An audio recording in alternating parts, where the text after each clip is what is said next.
स्वागत है आपका फिर से एक नए रिवीजन सेशन में। आज हम लोग रिवीजन करने वाले हैं संवैधानिक विकास का पार्ट 3 को रिवीजन करने वाले हैं। ठीक है, आज हम लोग संवैधानिक विकास का पार्ट 3 को रिवीजन कर रहे हैं। तो आइए शुरू करते हैं इसको। बैठो, आ रहे हैं।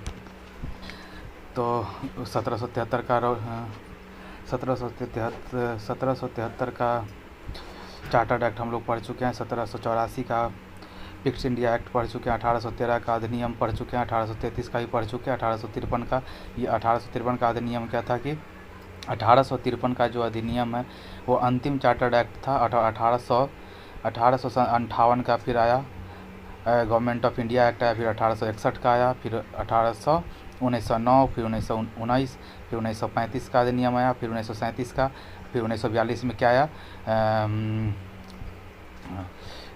क्या बोलते हैं उसको, 1946 में तो साइमन कमीशन आया। उसके बाद क्रिस्ट मिशन 1946 में आया। ठीक है, आगे देखते हैं प्रमुख समितियां कौन कौन सी समिति में कौन कौन थे उसको देखना होगा। तो प्रारूप समिति जो कि बहुत ही इंपॉर्टेंट समिति था। ड्राफ्टिंग कमेटी में कौन का गठन कब हुआ? 29 अगस्त 1947 को 29 अगस्त 1947 को क्या कहते हैं कि प्रारूप समिति का गठन हुआ। ठीक है, और जिसमें 7 सदस्य थे। ठीक है, एक अध्यक्ष और 6 मेंबर, 1+6 ऐसे करके था। 7 सदस्य, एक अध्यक्ष और 6 मेंबर थे ड्राफ्टिंग कमेटी में। उसके हेड कौन थे? डॉक्टर भीमराव अंबेडकर थे। तो इसका ट्रिक क्या है? अंबेडकर आएंगे माधव मित्र कृष्ण के साथ खेत पर गाय चराने के लिए। ट्रिक है, अंबेडकर आएंगे माधव मित्र कृष्ण के साथ खेत पर गाय चराने के लिए।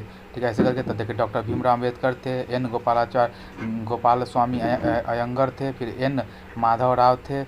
एम माधव राव किनके स्थान पे आए थे?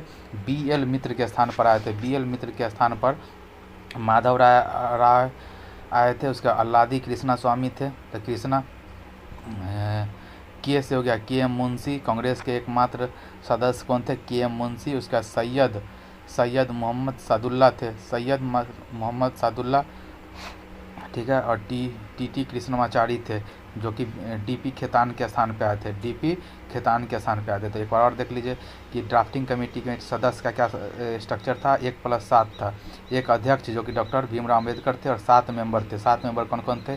तो देखिए, पहला हो गया अंबेडकर जी हो गए, तो उसके बाद हो गया आएंगे का हो गया अयंगर, एन गोपाल स्वामी अयंगर हो गया।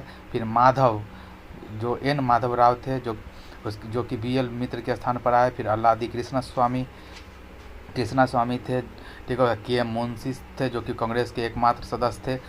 उसके बाद कहते हैं कि सैयद मोहम्मद सादुल्ला थे। ठीक है, और TT कृष्णमाचारी थे जो कि DP खेतान के स्थान पर आए थे। इसका ट्रिक क्या है? अंबेडकर आएंगे माधव मित्र कृष्ण के साथ में खेत पर गाय चराने के लिए। ट्रिक है, ठीक है, ध्यान में रखने के लिए। आगे बात है कि दूसरा समिति कौन सा था? संघ शक्ति समिति के हेड कौन थे? पंडित जवाहरलाल नेहरू थे। संघीय संविधान समिति के अध्यक्ष पंडित जवाहरलाल नेहरू थे। प्रांतीय संविधान समिति के अध्यक्ष सरदार वल्लभ भाई पटेल थे। और मौलिक अधिकार एवं अल्पसंख्यक समिति के अध्यक्ष भी सरदार वल्लभ भाई पटेल थे। उसमें दो उप समितियाँ थी। एक मौलिक अधिकार का जो उप समिति से थे, उसके उपाध्यक्ष कौन थे? JV कृपलानी थे।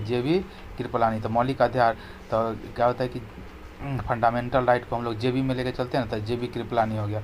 और बात करते हैं कि अल्पसंख्यक का बात करें, तो अल्पसंख्यक के उपाध्यक्ष कौन बने? HC मुखर्जी। तो अल्पसंख्यक का अगर बात उठाना है तो किसी को तो मुख से अर्जी देना होगा, तो इसे याद कर लीजिए, HC मुखर्जी। आगे बात करते हैं प्रक्रिया नियम समिति और संचालन समिति के हेड कौन थे? डॉक्टर राजेंद्र प्रसाद थे। राष्ट्रीय ध्वज तथर्थ समिति के अध्यक्ष कौन थे? डॉक्टर राजेंद्र प्रसाद थे। क्या कि देखिए, ध्वज से रिलेटेड क्या है, राष्ट्रपति ही ना ध्यान रखेंगे, तो डॉक्टर राजेंद्र प्रसाद है। उसके बाद बात करते हैं कि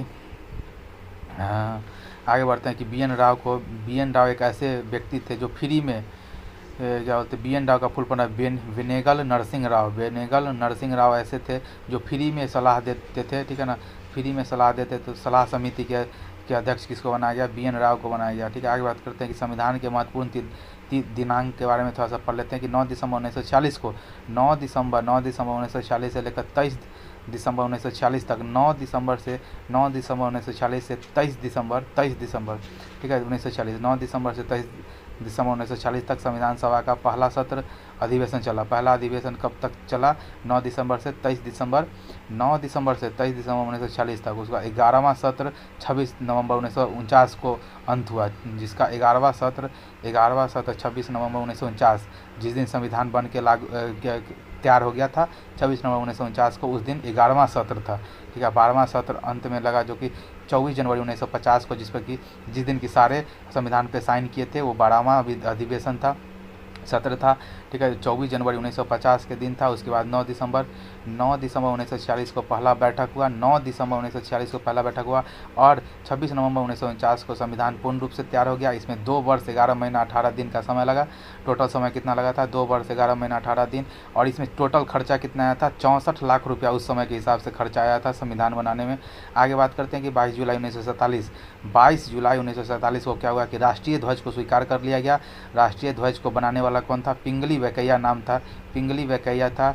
उन्हीं के बर्थडे के दिन हम लोग तिरंगा ध्वज, राष्ट्रीय ध्वज दिवस मनाते हैं। फिर 16 मई 1949 को क्या हुआ, भारत ने राष्ट्रमंडल खेल की सदस्यता ग्रहण की 16 मई। ठीक है ना, 16 मई 1949 को कॉमनवेल्थ गेम की सदस्यता हासिल की। कॉमनवेल्थ गेम के सदस्य वो होते हैं जो क्या बोलते हैं, यूनाइटेड किंगडम, जो कि इंग्लैंड के जो गुलाम देश थे ना, उसका एक संगठन है जिसको कॉमनवेल्थ गेम बोला जाता है। तो 16 मई 1949 को भारत ने राष्ट्रमंडल की सदस्यता ग्रहण कर ली। उसके बाद 14 सितंबर 1949 को हिंदी को राजभाषा के रूप में स्वीकार कर लिया गया और 14 सितंबर को हिंदी दिवस मनाया जाता है। उसके बाद 26 नवंबर 1949 को संविधान निर्माण पूर्ण हो गया और आंशिक रूप से लागू भी हो गया। ठीक है ना, तो संविधान के 16 अनुच्छेद को लागू कर दिया गया। कब, 26 नवंबर 1949 को ही लागू कर दिया गया। इसलिए 26 नवंबर को संविधान दिवस मनाया जाता है 2015 से संविधान दिवस 26 नवंबर को मनाया जाता है। और क्या बोलते हैं, 16 अनुच्छेद को उसी दिन 26 नवंबर 1949 को ही लागू कर दिया गया था। इसकी जानकारी आर्टिकल नंबर 394 में लिखा हुआ है। 394 सेकेंड लास्ट जो आर्टिकल है 394 उसमें लिखा हुआ है। संविधान के टोटल 15 अनुच्छेद हैं और एक खुद 394 है। ठीक है, और एक आर्टिकल नंबर 394 है कि 26 नवंबर 1949 को नागरिकता अनुच्छेद, नागरिकता से रिलेटेड जितना भी अनुच्छेद है वो लागू हो जाएगा, ये बात लिखा हुआ है।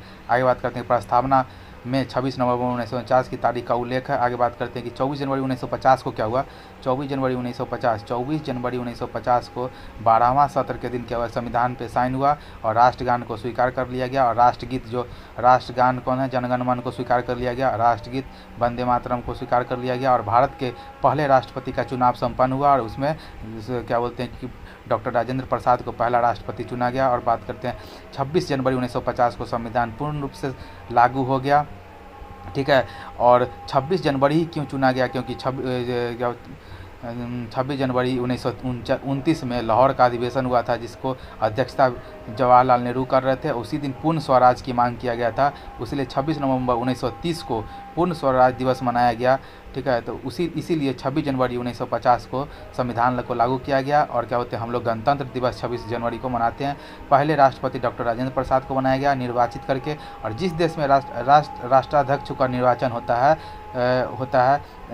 वो गणतंत्र कहलाता है, और जिसमें वंशानुगत चलता है वो क्या रिपब्लिक या फिर गणतंत्र नहीं होता है। फ्रांस से गणतंत्र शब्द कहाँ से लिया गया है, फ्रांस से लिया गया है। यूनाइटेड किंगडम जो इंग्लैंड है, क्या वो रिपब्लिक है, नहीं, वहाँ पर राजा चलता है, राजा होता है, इसलिए वो रिपब्लिक नहीं है।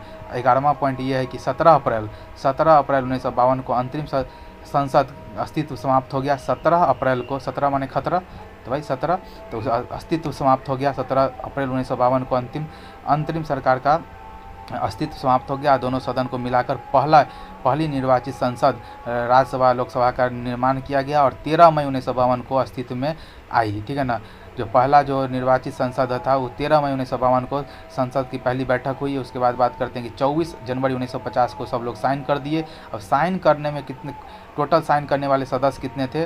देखिए, सबसे पहले तो 389 इंडिया और पाकिस्तान लेकर टोटल सदस्य था। संविधान सभा का सीट कितना था? 389, उसमें से पाकिस्तान चला गया 90 विभाजन के बाद, तो बचा कितना? 299। ठीक है, अब 299 में से भी क्या हुआ, 299 में से क्या हुआ कि 14 लोग अनुपस्थित थे, अब्सेंट थे, तो बचा कितना? 285। 290 में से क्या कहते हैं कि 14 हटा दीजिएगा तो कितना हो गया, कितना हो जाएगा? 285 उपस्थित हुए उस दिन। ठीक है, 285 में से साइन कितने लोगों ने किया? 284 सदस्य ने साइन किया। एक सदस्य साइन नहीं किया। ठीक है, वो कौन थे? एक साइन नहीं किया, उसका नाम था शायर मौलाना असरत मोहानी। शायर था, ये अपने गुम रहता था भाई, साइन नहीं किया। ठीक, एक बंदा ये मियाँ था, नहीं किया। आगे बात करते हैं, फर्स्ट साइन पहला साइन पंडित जवाहरलाल नेहरू कर दिया और अंतिम साइन जो संविधान पर डॉक्टर राजेंद्र प्रसाद ने किया। और उस दिन से 26 नवंबर 1950 से संविधान लागू हो गया भारत में। मूल संविधान में 395 अनुच्छेद आर्टिकल था और 8 अनुसूची था, लेकिन वर्तमान में 395 अनुच्छेद और 12 अनुसूची और 22 भाग है। ठीक है, क्लियर है। और उसके बाद करते हैं कि संविधान सभा ने हाथी को अपना प्रतीक चिन्ह स्वीकार किया। ठीक है ना, संविधान सभा का प्रतीक या मुहर के रूप में किसको चुना गया? हाथी के चित्र को प्रतीक चिन्ह माना गया। ठीक है, और संविधान सभा का सचिव किसको कौन थे? संविधान सभा का सचिव HBR अयंगर थे। HBR अयंगर थे संविधान सभा के सचिव। संविधान सभा के सचिव HBR अयंगर साहब थे। और भारतीय संविधान के सुलेखक, कैलीग्राफी, संविधान माने भारतीय संविधान को लिखने वाला कौन था? उनका नाम था प्रेम बिहारी नारायण राजादा। ठीक है, प्रेम बिहारी रजायदा नाम के व्यक्ति थे, जिनका हैंडराइटिंग बहुत अच्छा था, वही भारतीय संविधान को लिखे थे। इसका सौंदर्यीकरण माने इसको डेकोरेट करने वाले कौन थे? नंदलाल घोष थे। नंदलाल घोष थे, बार बार घोष रहा था भाई इसको डेकोरेट कर दो, तो भाई नंदलाल घोष इसको डेकोरेट कर दिए। किस स्टाइल में लिखा गया? तो इटैलिक पद्धति में लिखा गया, अंग्रेजी में लिखा गया था इसको पहली बार। ठीक है, मूल संविधान में हिंदी संस्करण में नहीं था। बसंत कृष्ण वैद्य ने हिंदी संस्करण में किया। हिंदी में कौन लिखा संविधान को? बसंत कृष्ण वैद्य ने लिखा।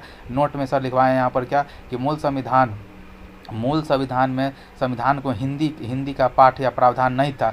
तो कब जाके इसको कौन सा संविधान संशोधन के द्वारा हिंदी में इसका कन्वर्जन करने का, संविधान का हिंदी में ट्रांसलेट करने का बात कहा गया? तो 58वां संविधान संशोधन 1987 में। 1987 डेट देख कर याद आ गया होगा, मॉन्ट्रियल प्रोटोकॉल ये इसी साल हुआ था 1987 में।